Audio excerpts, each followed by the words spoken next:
नमस्कार, स्वागत है आप सभी को। आज की विषय है भगवान श्री कृष्ण ने बताया कौन थी वो 5 महिलाएं जिनको पूरे जीवन कुंवारी रहने का श्राप मिला। भगवान श्री कृष्ण और देवी सत्यभामा एक दिन वृंदावन में विहार करने गए थे। तो विहार करते हुए देवी सत्यभामा को एक प्रश्न का ध्यान आया। तो देवी सत्यभामा कहती है, हे स्वामी, मेरे मन में एक प्रश्न आया है। यदि आपकी आज्ञा हो तो मैं इस प्रश्न का उत्तर जानना चाहती हूँ। तो भगवान श्री कृष्ण बोले, हे देवी सत्यभामा, तुम्हारे मन में कौन सा प्रश्न आया है तुम निसंकोच होकर पूछो। मैं तुम्हारे सभी प्रश्नों के उत्तर देने के लिए तैयार हूँ। तो देवी सत्यभामा कहती है, हे प्रभु, कौन थी वो 5 महिलाएं जिनको पूरे जीवन कुंवारी रहने का श्राप मिला।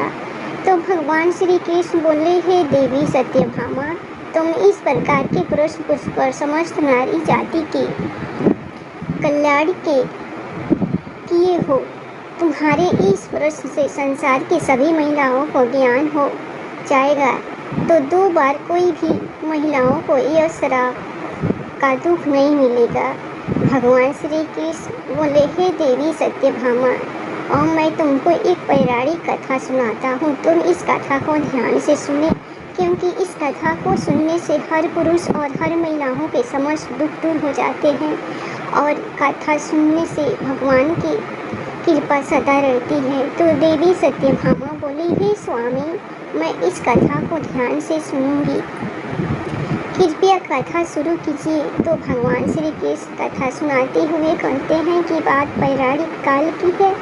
5 ऐसी कन्याएं थीं जिन्हें कुंवारी रहने का श्राप मिला था। पौराणिक समय में ऐसी 5 महिलाएं थीं जो विवाह के बंधन में बंधने के बाद और संतान को जन्म देने के बाद भी कुंवारी है। इन्हीं 5 कन्याओं को पौराणिक समय की दिव्य कन्याएं कहते हैं। इन 5 कन्याओं के रहस्य को जानिए। भगवान श्री कृष्ण के कृपा पाने के लिए इस वीडियो को लाइक और चैनल को सब्सक्राइब और कमेंट बॉक्स में जय श्री कृष्ण जरूर लिखिए और अपने दोस्त परिवार में शेयर करें। तो चलिए जानते हैं।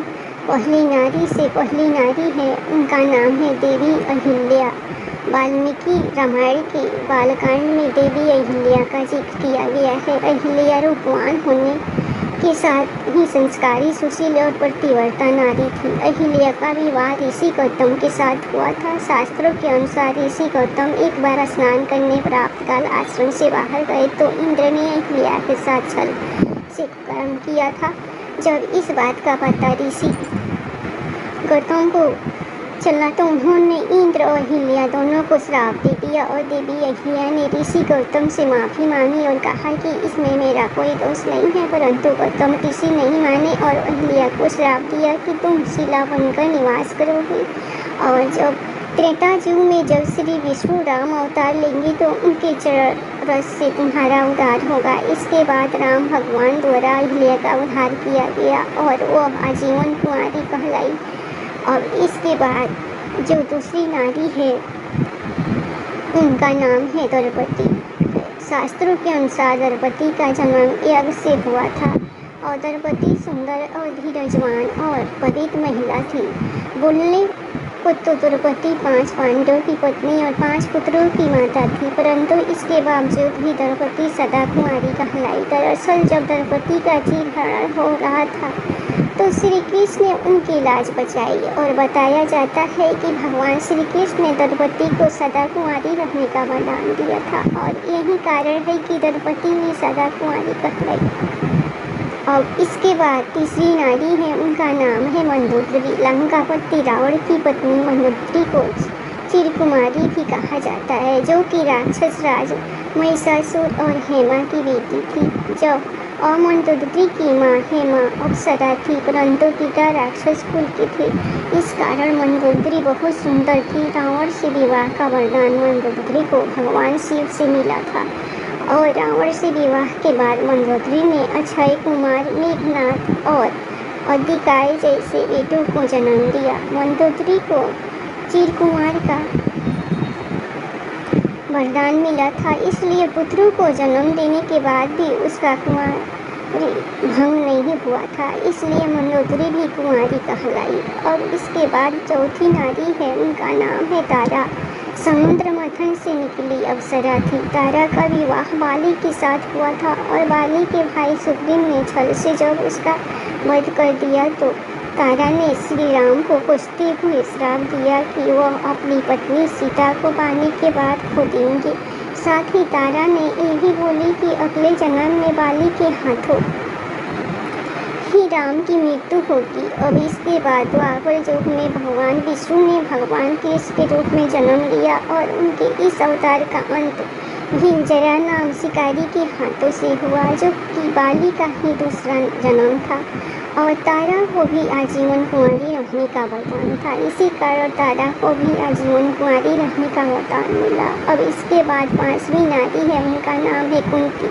कुंती महल में रहती थी और उस महल में सभी साधु महात्माओं की सेवा करती थी। और उसी महल में एक दिन ऋषि दुर्वासा आए और कुंती की सेवा सत्कार से ऋषि दुर्वासा खुश हुए और बोले कि पुत्री, मैं तुम्हारी सेवा से प्रसन्न हूँ, इसलिए मैं तुम्हें एक मन देता हूँ। इस मन से तुम जिस भी देवता का स्मरण करोगी वह तुरंत तुम्हारे सामने प्रकट हो जाएगा और तुम्हारी हर एक इच्छा पूरी करेगा।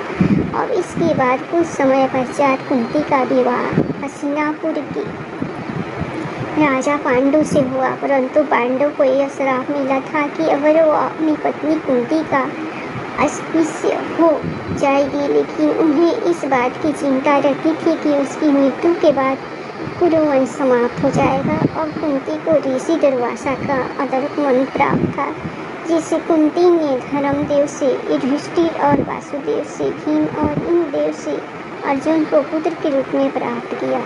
और इस प्रकार से देवताओं से संतान प्राप्ति के बाद कुंती भी पवित्र माना गया है। और यही वजह से कुंती भी कुंवारी रहने का वरदान, यानी कि शादी होने के बाद भी कुंती भी कुंवारी रही। इस प्रकार भगवान श्री कृष्ण ने बताया 5 महिलाएं जो कुंवारी कहलाती है। तो यह था आज का वीडियो। मैं आशा करती हूँ कि आप सभी को हमारी बताई हुई जानकारी अच्छी लगी हो, तो वीडियो को लाइक कर चैनल को सब्सक्राइब करिएगा और कमेंट बॉक्स में जय श्री राम जरूर लिखिए और अपने दोस्तों परिवार के साथ शेयर करें। तो आज के वीडियो में इतना ही, फिर मिलेंगे एक और नई वीडियो में तक के लिए जय श्री कृष्ण दोस्तों।